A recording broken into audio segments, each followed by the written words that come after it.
Bismillahirrahmanirrahim. Assalamualaikum warahmatullahi wabarakatuh. Apa kabar teman-teman semua? Selamat pagi semuanya. Semoga teman-teman yang sedang membuka video ini, teman-teman diberikan kesehatan oleh Allah Subhanahu wa taala sehingga teman-teman bisa semangat dalam menerima sedikit materi yang akan disampaikan oleh kelompok 4 mengenai heterogenitas dan homogenitas masyarakat dan konsekuensi sosialnya, yang insya Allah akan disampaikan oleh pemateri pertama yakni Mbak Putri Dwi Juliani, dan pemateri kedua ada Atika Nurjanah, dan pemateri ketiga sekaligus moderator saya sendiri, Haidar Zulfikar. Mari kita awali presentasi pada pagi hari ini dengan sama-sama membaca basmalah. Bismillahirrahmanirrahim. Kepada pemateri pertama dipersilahkan. Di sini saya akan menjelaskan mengenai pengertian masyarakat kemajemukan. Nah, istilah masyarakat Indonesia majemuk pertama kali diperkenalkan oleh Furnivar dalam bukunya yaitu Netherlands India, A Study of Plural Economy. Nah, untuk menggambarkan kenyataan masyarakat Indonesia yang terdiri dari keanekaragaman ras dan etnis, sehingga sulit bersatu dalam satu kesatuan sosial politik. Nah, kemajemukan masyarakat Indonesia ditentukan oleh struktur masyarakatnya yang unik karena keanekaragaman dalam berbagai hal. Selanjutnya yaitu mengenai faktor yang menyebabkan kemajemukan masyarakat Indonesia adalah sebagai berikut. Yang pertama yaitu keadaan geografi Indonesia yang merupakan wilayah kepulauan yang terdiri dari 5 pulau besar dan lebih dari 13.000 pulau kecil, sehingga hal tersebut menyebabkan penduduk yang menempati satu pulau atau sebagian dari satu pulau tumbuh menjadi kesatuan suku bangsa. Nah, setiap suku bangsa memandang dirinya sebagai suku jenis tersendiri. Yang kedua yaitu letak Indonesia di antara Samudra Indonesia dan Samudra Pasifik, serta di antara benua Asia dan Australia, maka Indonesia berada di tengah-tengah lalu lintas perdagangan. Nah, hal ini mempengaruhi terciptanya pluralitas atau kemajemukan agama. Yang terakhir yaitu iklim yang berbeda serta struktur tanah di berbagai daerah kepulauan Nusantara ini merupakan faktor yang menciptakan kemajemukan regional. Bismillahirrohmanirrohim. Saya di sini Atika Nurjanah sebagai pemateri kedua akan menjelaskan tentang ciri-ciri masyarakat majemuk. Adapun ciri-ciri masyarakat majemuk yang pertama adalah mempunyai struktur budaya lebih dari satu. Yang kedua, nilai-nilai dasar yang merupakan kesepakatan bersama sulit berkembang. Yang ketiga, sering terjadi konflik-konflik sosial. Yang keempat, struktur sosialnya lebih bersifat komplementer. Yang kelima, proses integrasi yang terjadi berlangsung secara lambat. Yang terakhir, sering terjadi dominasi ekonomi, politik, dan sosial budaya. Baiklah, materi selanjutnya yaitu tentang pengertian masyarakat homogen dan masyarakat heterogen. Yang pertama, masyarakat homogen. Masyarakat homogen adalah masyarakat yang secara dominan atau keseluruhan terdiri dari orang-orang yang memiliki ras, bahasa, dan tradisi kultural yang sama. Dalam arti lain, masyarakat homogen masih menjunjung tinggi nilai kebudayaan.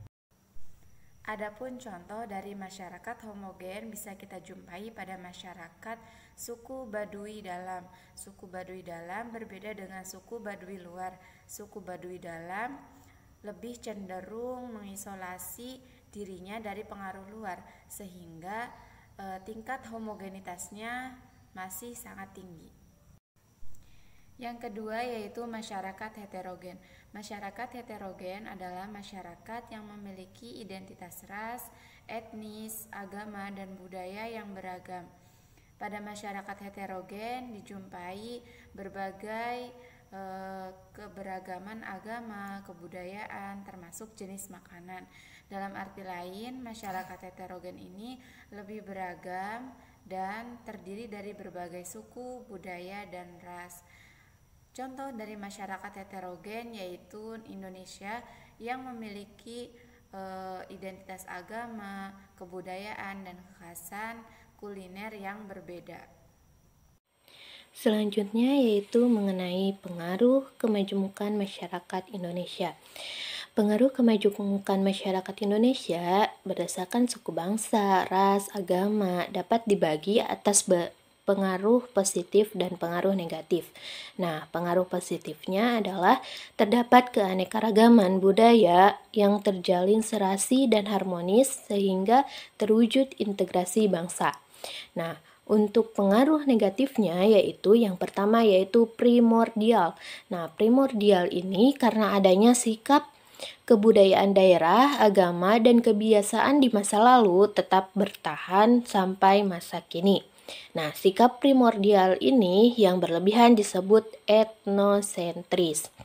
Yang kedua yaitu stereotip etnik. Nah, interaksi sosial dalam masyarakat majemuk sering diwarnai dengan stereotip etnik, yaitu pandangan umum suatu kelompok etnis terhadap kelompok etnis lain. Yang terakhir yaitu potensi konflik. Nah, ciri utama masyarakat majemuk menurut Furnival adalah kehidupan masyarakatnya berkelompok yang berdampingan secara fisik, tetapi mereka terpisahkan oleh perbedaan identitas sosial yang melekat pada diri mereka masing-masing serta tidak tergabungnya mereka dalam satu unit politik tertentu. Di sini saya akan melanjutkan materi mengenai ciri-ciri masyarakat heterogen dan masyarakat homogen. Poin yang pertama mengenai ciri-ciri masyarakat heterogen adalah yang pertama peranata-peranatanya dasar atau primer yang bersumber pada kebudayaan-kebudayaan suku bangsa yang menjadi landasan bagi berbagai corak atau suasana kehidupan dalam masyarakat luas maupun dalam sejumlah suasana kehidupan suku bangsa yang telah diseragamkan oleh pemerintah nasional yang penyelenggaraannya atau penyeragamannya dilakukan dengan bersumber pada cocok atau corak dan hakikat kebudayaan nasional dari masyarakat tersebut. Kemudian poin yang kedua mengenai ciri dari masyarakat heterogen adalah kekuatan-kekuatan politik dari suku bangsa telah dilemahkan oleh sistem nasional, terutama tanah milik suku bangsa atau hak rakyat yang biasanya menjadi landasan utama dari kekuatan politik suku bangsa dengan cara dikuasainya tanah-tanah tersebut oleh negara untuk kepentingan umum atau menjadi milik pribadi warga masyarakat pada umumnya. Dan poin selanjutnya, peranata-peranatanya alternatif. Dari tadi kita membahas mengenai peranata. Peranata itu apa sih? Peranata itu sering juga disebut dengan norma atau aturan yang berlaku dalam aktivitas masyarakat tertentu atau masyarakat khusus. Baik, saya lanjutkan ya. Peranata-peranatanya alternatif yang mengakomodasi perbedaan-perbedaan dan keanekaragaman, lebih banyak macam dan jumlahnya daripada yang terdapat dalam masyarakat majemuk. Kemudian poin yang keempat, masyarakat heterogen biasanya juga ditandai oleh adanya tingkat kemajuan yang tinggi dalam kehidupan ekonomi dan teknologinya yang sebetulnya telah dimungkinkan berkembang melalui perkembangan peranata-peranata alternatif tersebut. Setelah tadi kita mengetahui ciri-ciri masyarakat heterogen, sekarang adalah ciri-ciri masyarakat homogen. Yang pertama, corak kehidupan atau suasana-suasana kehidupan yang didominasi oleh kebudayaan suku bangsa. Kemudian yang kedua, suasana-suasana kehidupannya yang didominasi oleh kebudayaan umum, kebudayaan lokal atau kebudayaan setempat. Yang terakhir yakni suasana-suasana kehidupan yang didominasi oleh kebudayaan nasional yang terwujud dalam struktur-struktur kegiatan yang menjadi unsur-unsur dari sistem nasional. Itu saja penyampaian materi yang dapat kami sampaikan dari kelompok mata kuliah pendidikan multikultural. Terima kasih atas segala perhatiannya. Saya akhiri. Wassalamualaikum warahmatullahi wabarakatuh.